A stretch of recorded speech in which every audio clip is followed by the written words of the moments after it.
How to use the trunk in Waymo. Hey everyone, I'm here to assist you today. Without any delay, let's jump right in.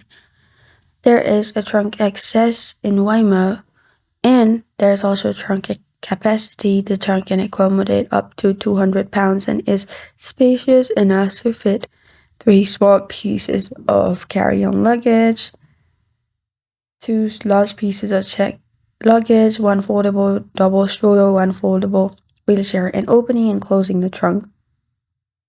Press the trunk release button above the car's license plate or tap open trunk in the app. After you've loaded your belongings, press the trunk close button on the car. At your destination, the trunk will automatically open when you exit the vehicle. This is how to use the trunk in Waymo. Thank you for joining me today. If this video helps you out, please leave a like and subscribe for more. Got a question or want to suggest a topic? Comment below. Thank you for watching.